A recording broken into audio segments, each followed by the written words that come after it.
अगले साल के लोकसभा चुनाव से पहले दलितों का समर्थन जुटाने के उद्देश्य से एक बड़े कदम के तहत जेडीयू रविवार 26 नवंबर को पटना में भीम संसद आयोजित कर रहा है।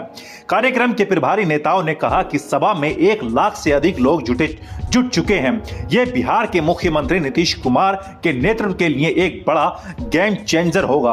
दरअसल ये इवेंट हाल के जाति सर्वेक्षण के मद्देनजर बहुत महत्वपूर्ण है। जाति सर्वेक्षण से यह पता चला है कि SC/ST समुदाय में बिहार की 21% से अधिक आबादी शामिल है। यह खोज समुदायी चुनावों में जेडीयू और नीतीश की बहुत मदद करने वाला है। हालांकि अगर जेडीयू खुद को उनके हितैषी के रूप में पेश कर पाई सभी तो उसके पाले में आएंगे। बिहार के दलित बहुत जागरूक हैं, वो भी सारी राजनीति को अच्छी तरह से समझते हैं।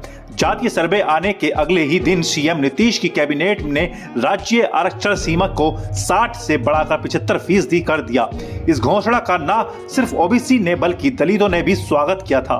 भाजपा इस बात पर भी तिलमिलाई है कि नीतीश और जेडीयू ने इस मामले में केंद्र सरकार को फंसाने की कोशिश की है।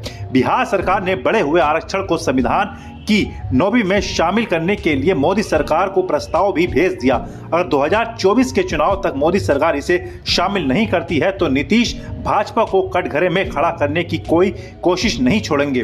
वहीं नीतीश कैबिनेट के मंत्री अशोक चौधरी ने कहा, यह हमारी ताकत का प्रदर्शन नहीं है बल्कि खतरे में पड़े संविधान और लोकतंत्र को बचाने के लिए एकता प्रदर्शित करना है। उन्होंने कहा, यहां तक कि एक दलित मुख्यमंत्री ने भी समुदाय के लिए उतना काम नहीं किया जितना नीतीश ने पिछले 18 वर्षों में उनके लिए किया है। हम मुख्यमंत्री को सशक्त बनाना चाहते हैं ताकि वो उनके लिए और अधिक काम करें।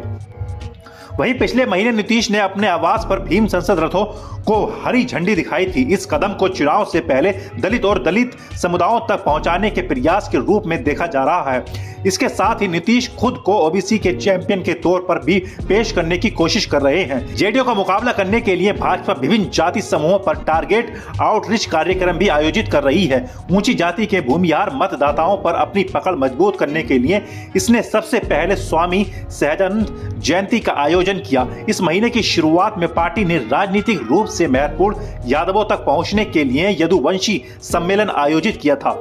शनिवार को बीजेपी ने बुनवर समुदायों को लुभाने के लिए रैली निकाली थी। यानी कुल मिलाकर बिहार की राजनीति अगले लोकसभा चुनाव से पहले गर्म हो जा रही है। नीतीश कुमार जेडीयू और लालू यादव की आरजेडी का हर दांव भाजपा को दलित और आरक्षण विरोधी ठहरा रहा है। इसकी काट भाजपा नहीं कर पा रही है। बिहार में भाजपा उच्च श्रवणों की पार्टी के रूप में एक तरह से स्थापित हो गई है। इसलिए हाल ही में भाजपा ने दलित नेता जीतन राम मांझी पर डोरे डाले थे, लेकिन मांझी अपनी गतिविधियों की वजह से दलितों के समरवानीय नेता अब नहीं है।